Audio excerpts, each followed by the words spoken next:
Hello, welcome to America Reads Fun Learning Activities. We are a college students who create learning activities for kids. Our fun activities focus on reading, writing, and math.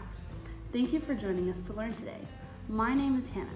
In today's video, we're going to be learning how to write informative and explanatory texts to examine a topic and convey ideas and information clearly.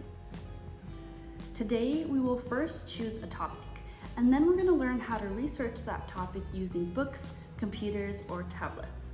Next, we're going to learn how to categorize the information that we learn from that topic into different subtopics. And then we're going to write a paragraph about each subtopic and arrange them all on a poster board. Lastly, we're going to decorate our poster board with informative images and decorations to make it more visually appealing.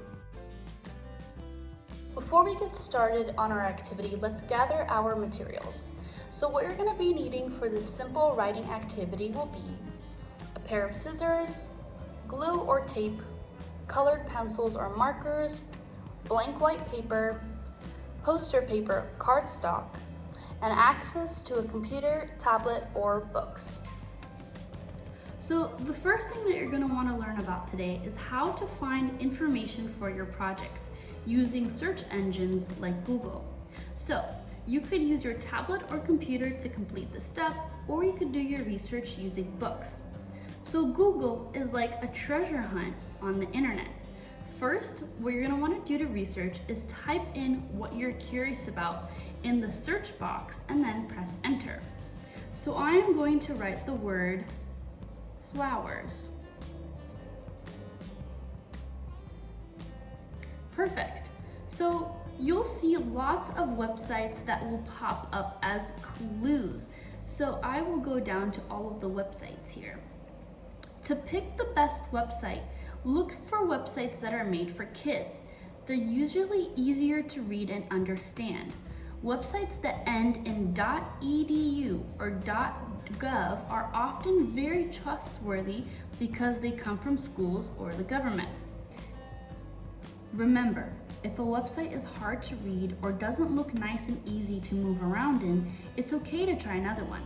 For example, this website has a lot of text that is very small and hard to read, so we can see that it's not kid-friendly.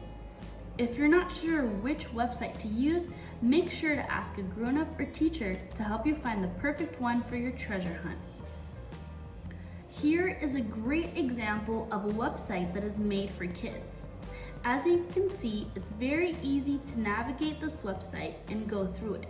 We see that there's lots of diagrams and even pictures for us to refer to, making it easy for us to learn all of the information we need to know.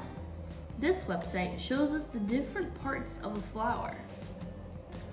When researching, you have to think about the main idea of what you want to find out, and then you have to pick the most important words that relate to it. And these are going to be your key words. For example, if you're looking for information on how plants make food, your keywords could be plants, make, and food. And you can use a list of keywords for each concept of your topic you want to research. So here, I wanted to know how plants make food. So I wrote down my keywords into my search bar. And if I go to the images section, I can see several images and diagrams showing me how plants make food, which is through the process of photosynthesis. Remember, your research doesn't only have to be on a tablet or a computer. You can also use a library. The library is like a treasure chest filled with books and magazines that can help you learn about anything you're curious about. You just have to ask the librarian to help you find the right book or use the library's computer to search for information on your topic. Remember to use keywords as well. Research isn't just about reading books or articles. You can learn a lot from pictures too, even charts and YouTube videos. Images and infographics can show you information in a fun and easy to understand way. One example of this is when we looked at the process of photosynthesis. If it's hard to read a website, we can open a picture like this one and see how the diagram shows us the process of photosynthesis, making it easier to understand. In addition, we can also watch videos, which can be like having a teacher on your computer or tablet to explain things in a way that's easy to listen to and watch. So we can click on the Videos tab and we could see a bunch of videos about photosynthesis. And one example is this video that's made for kids. Before we begin our activity, we need to gather all of our materials and collect the research on the animal that we choose. So choose an animal from the list below to conduct your research on. We have cows, dolphins, bats, hummingbirds, and lions. After you've chosen the animal that you want to complete your research on, you have to fill out the research worksheet below. You can do your research on an online document or write it down on paper. So the Research Safari worksheet outline follows this format. You have to include the explorer's name, the animal's name, and then the habitat where the animal lives.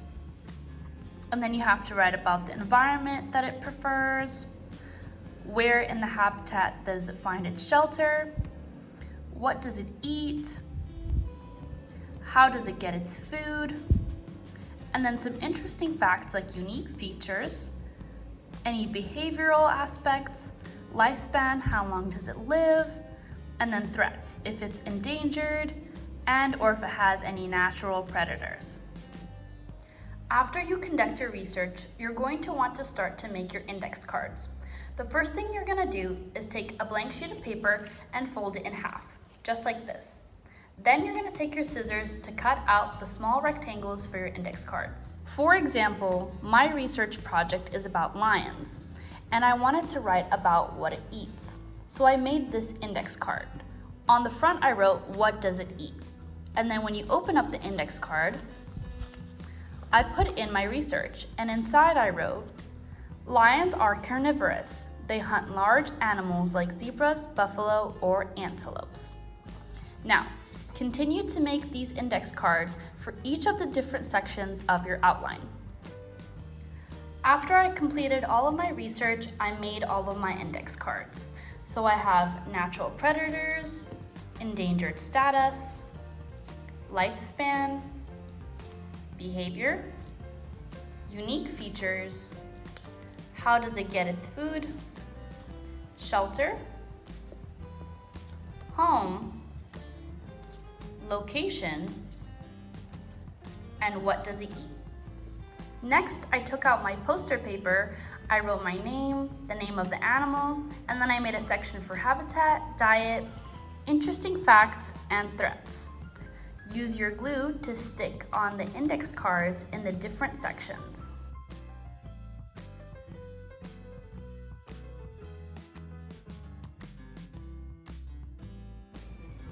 Perfect. Now that we've finished all of our research, we've put everything on our poster board and written it in our index cards. Let's look at the research that I did for the animal of lion. So for our location, we say that lions are found in Africa, south of the Sahara Desert. For home, I said that lions prefer grasslands, savannas, or open woodlands. For shelter, I said that lions rest in the shade of trees or tall grasses. For how does it get its food, we said that lions hunt in groups, they rely on teamwork. For what does it eat, we said that lions are carnivorous, they hunt large animals like zebras, buffalo, or antelopes. Now for our interesting facts section for behavior, we said that lions are the most social of all big cats, they live in prides. For unique features, we said that male lions have big manes. For lifespan, we said that lions live 10 to 14 years. And then for our threat section, endangered status of lions is that they're listed as vulnerable.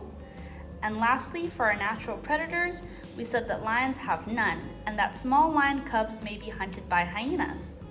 And there you go, that's your completed research project, put all in a poster to convey your information clearly and concisely. Thank you for learning with us today. We hope you come back to learn some more. Please like and subscribe to our channel, and we will be back with more videos. I hope that today you had a great understanding of what it means to write informative and explanatory texts, to examine a topic, convey ideas and information clearly. Thank you for watching this video. Bye!